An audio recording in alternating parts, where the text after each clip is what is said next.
Hey there, we got two cool things to talk about today. One being this. This is a new lens. This is the Nikon 50mm f1.2 AIS, and it's on my Nikon ZF.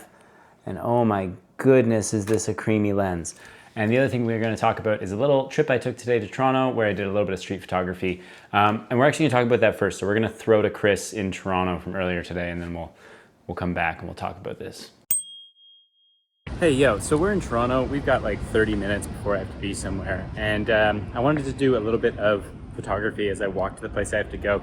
And it got me thinking about the importance of like street photography and time that it takes to make good street photography, because it's really hard when you have like a very small amount of time to get anything worthwhile. So we're gonna basically take 30 minutes and see what we can do, talk a little bit about what we're looking for. We're shooting on the Nikon ZF with the 40mm f2. And basically, the biggest thing right now is I'm just looking for something interesting in terms of light, and then we kind of go from there. So just walked up these stairs. We can see there's kind of a cool patch of light here. There's some nice light up here, but we're not really going to get anything interesting there. But this gives us a bit of a bird's eye view as to where we might find some nice light and maybe get some good reflections or anything like that. But it's tough. I mean, if you don't have enough time for street photography, it's really hard because it's kind of a numbers game. It's just time on feet. And so, you know, I'm not in Toronto that often anymore. I don't live here anymore. So it's rare that I get a chance to really just walk around all day like I used to. And that creates some complications. And we're also not in like the most inspiring part of town. So yeah, it's interesting. I'm really gonna have to like prioritize pockets of light as I'm walking towards the place I have to go. So let's see what we can do. Also, this is kind of cool. So all of this light here is like really soft and gentle. It's really pretty light, and that's because the light from here is not direct. It's actually like that light there is direct. This light is bouncing off of this big building here, so it is like diffusing bouncing that light, softening it a little bit. So we're not getting as much harsh direct light as we would otherwise. And so over here, this would be like actually a really lovely place to do some portraits and stuff like that. Unfortunately, we have no one to photograph. You can see even right over there, if we zoom in, that is direct light. This is like diffused bounce light. It's kind of cool. Here.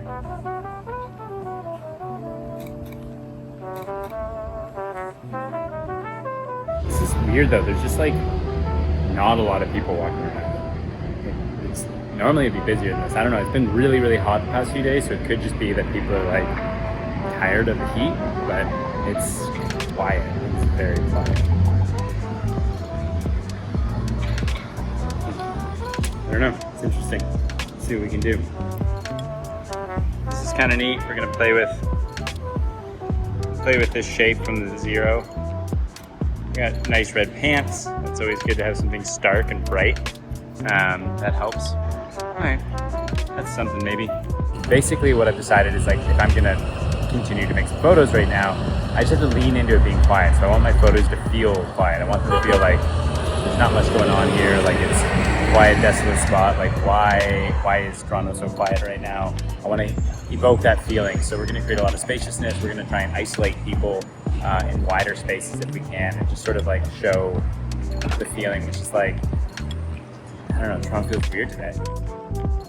So we're just sitting here waiting for one more person to walk through the frame, and we gotta go, unfortunately. Sucks, but I think we're gonna get somebody right here. Oh, but we might have another person crossing through. Bummer. Not really where we wanted them, but that's okay. That's the guy we wanted. He just wanted some legs. All right, so we didn't get what we wanted, and that's life. We're gonna come back after my meeting. We're gonna try for another maybe half hour or so before we head back home. But again, I mean, an hour doing street photography is gonna yield you maybe one photo you like. And that's the thing, it's such a numbers game. So if you're ever discouraged when you're out there shooting, just remember that you gotta put in the time. There's a really cool pocket of light over there. So maybe go explore. That might be our last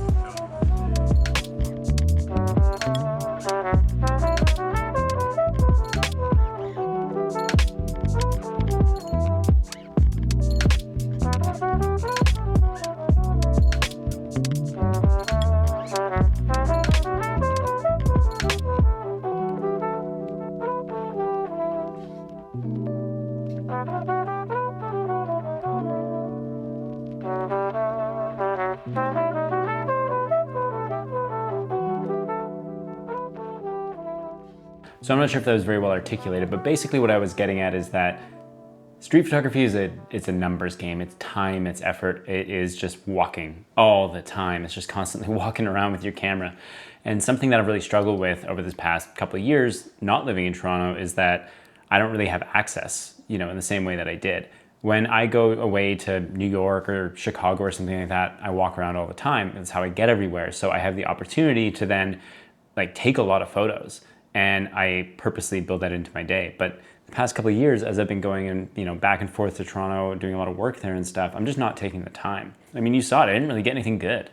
That's a bummer. But it's also a good reminder that you have to put the time and the effort in. And if you're gonna go and try and make great photography, you gotta put in the time. Anyways, let's talk about this. This is the 50mm f1.2 from Nikon, and it is currently using the FTZ2 adapter, as you can see there. You gonna focus? Yeah. This is really fun. It just arrived today while I was in Toronto, which is a bummer because I was hoping to use it while I was there. I was actually hoping to use it on a wedding this past weekend, but it didn't show up, and that sucks. But what I can tell you so far about this lens, let's see.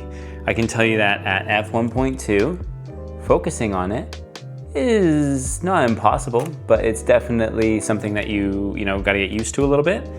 But man, wide open, it's dreamy. It's like everything just kind of falls away, super creamy. It's not as sharp as something like the 50mm f1.2S from Nikon, or even like the 50mm 1.2 from Canon for the RF mount.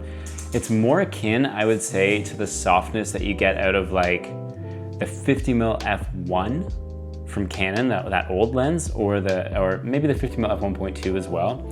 But it's got that kind of dreamy, soft quality. You do lose a little bit of contrast, but again, this is very, very new for me. So I don't know that I can really speak to it too much, but one of the things that I love, and I'm sure you will feel the same way about this, is Nikon's ability to allow you to manual focus. You can do things like punch in, you can have actual targets for your focus, and it'll tell you when you actually hit focus. So as I am trying to nail my focus, it'll tell me, when I've hit it. The problem is, with a lens like this, it doesn't communicate that properly, so you don't actually get that. What you can do is you can set up your, I have my focus peaking set up, and I personally set mine to blue. I don't know what you set yours to. For me, blue is it's kind of easiest because it's so different. The color of the blue is just so intense that it's not like anything I really see in the natural world, so it's very easy to make sure that it is in focus that way. So that's how I have it set up.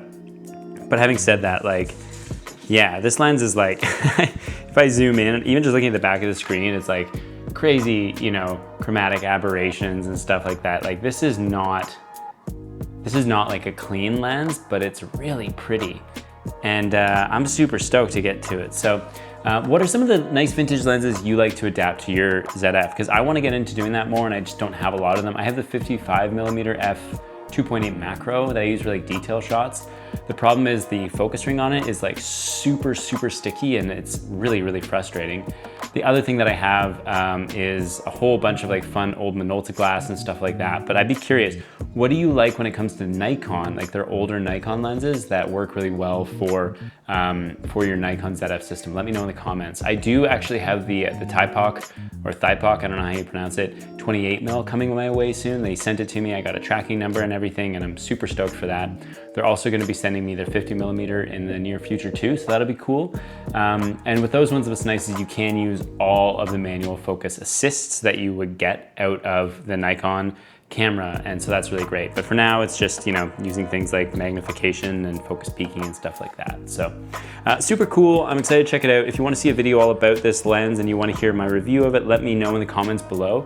The more you engage in the comments, the more I know what kind of stuff you want to see, so that helps me out. And yeah, we'll talk soon. Well, actually, you know what I'm gonna do? I'm gonna edit this video and put it out, and then I'm probably gonna go to bed.